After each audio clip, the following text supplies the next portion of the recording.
Gervonta Tank Davis. Let Shakur Stevenson. Devin Haney know y'all ain't built like that, bro.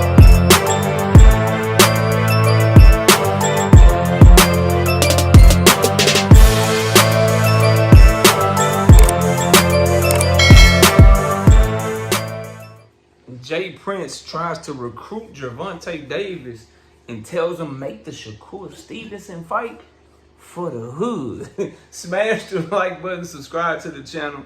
We live Monday, Wednesday, and Thursday night at 7:30.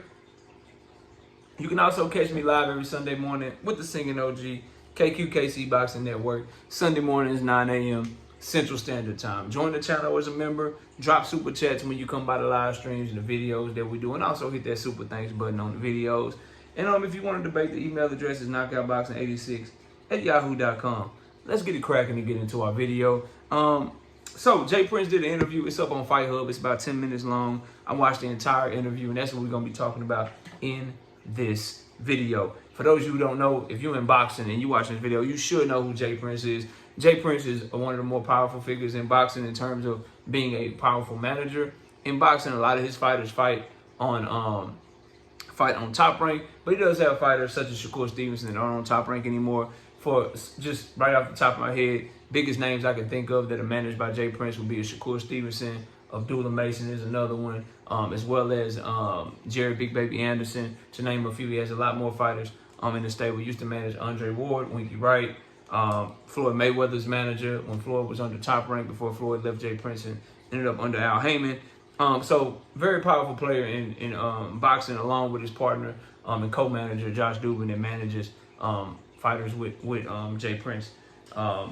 Just a good fighter, bro. I mean, a good manager. So that's who we're talking about when we talk about this video out of Houston, Texas. Now, he said that Tank Davis versus Shakur Stevenson needs to be done for the hood.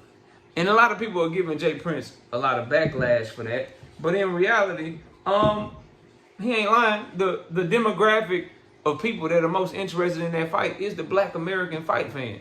Because we got two Black American fighters. As a Black American boxing channel, a lot of my traffic that comes to this channel with Tank Davis and Shakur Stevenson are Black American men and women that love the sport of boxing, that want to talk about two Black American fighters getting it popping. So I don't see nothing wrong with him saying that, because whether I agree with how he moves Shakur Stevenson or not, the practices that they use, the fact that everybody over there is in Shakur Stevenson's pocket, whether I agree with that shit or not, I do agree that this fight with Tank and Shakur is for the culture, so to speak, the hip-hop community, the Black American fight fan, and that's going to be where the majority of the revenue is generated from. When that fight happens, it's going to look like Chocolate City around that mother, bro. It's going to be nothing but black people, really. It's going to be some other races, but the main ethnicity in that arena going to be a lot of black people, bro. The stars and stuff that choose to come out probably going to be a lot of people, a lot of rappers, a lot of black movie stars and actresses and R&B singers and shit like that. That's who's going to pop out when Tank and Shakur Stevenson do get it cracking. So I saw people trying to cook him in the comment section. I saw people talking about the way that he talk or whatever. Oh, he trying to be gangster. He trying to be this. Bro, that shit for the hood. That shit for the culture. Black American fans out of urban communities, we rocking with that fight. So I don't know what the hell anybody talking about criticizing him for that. What I did find hilarious, though, what I did find downright hysterical, though, bro, is that man said after the fight, Tank Davis can get with a real one, and he trying to recruit Gervonta Tank Davis and be his manager. Hey, man, you ain't confident in Shakur Stevenson, man? You ain't confident in Shakur Stevenson to win that fight? Why you trying to manage Tank, bro? Why you trying to take Tank Davis from Al Heyman, man? Why you recruiting that man, bro? He say he like Tank. Tank from the hood. Tank this, Tank that. Ain't Shakur supposed to be from the hood, too? Why you trying to get Tank under your wing, bro? I get it. You haven't. Floyd Mayweather kind of left you. You didn't get to, when he got to his apex or whatever, you didn't get to eat off of him. You didn't get to get that money like that. So that's probably still rubbing you the wrong way.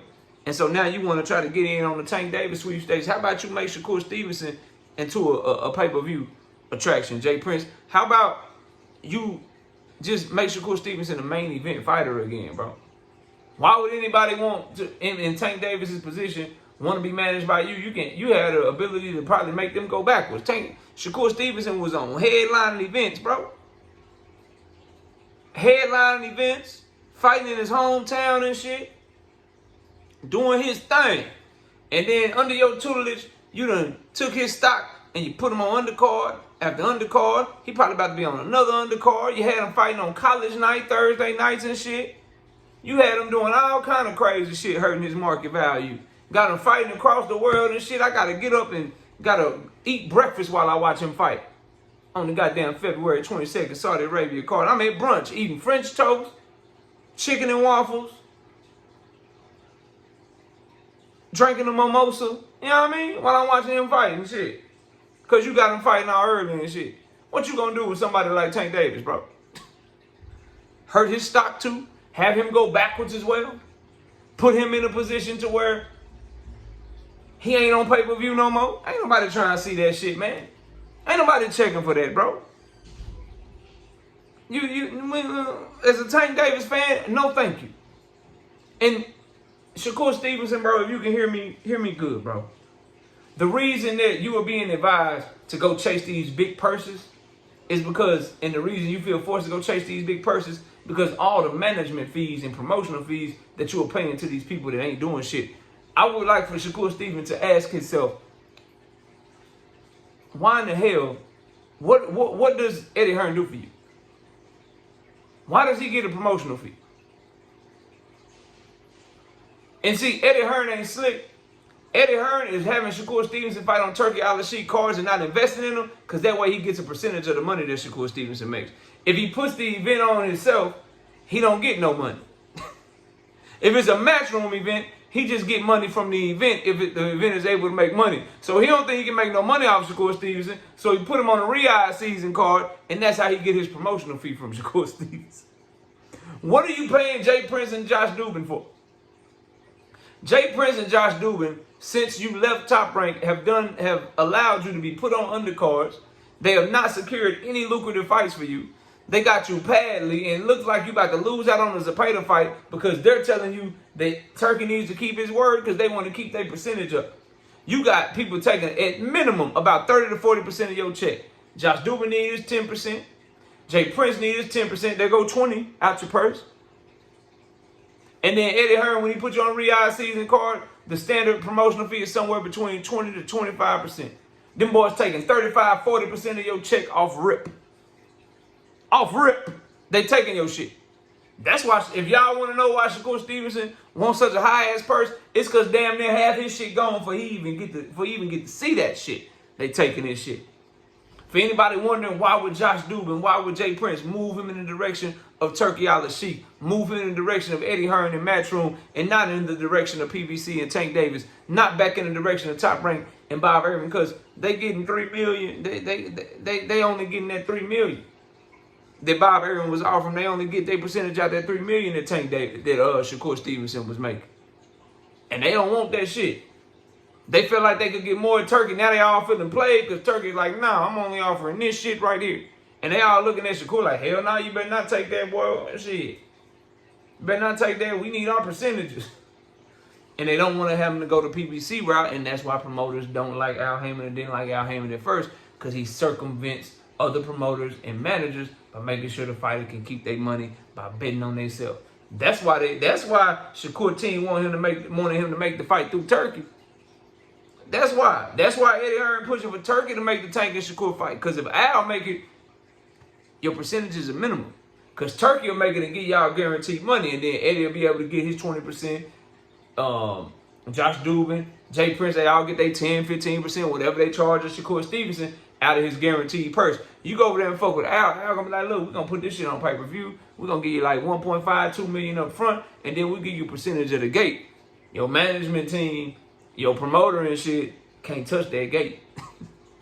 They can't touch that gate. They can't touch that pay-per-view revenue. You get to keep your own back-end money. They shit come out of the purse. They don't want you to go that way. So I found what Jay Prince had to say very interesting. But yeah, Tank Davis is already a superstar. He's already your fighter's biggest fight. He's already in control of Shakur Stevenson's career. Shakur Stevenson can't do shit.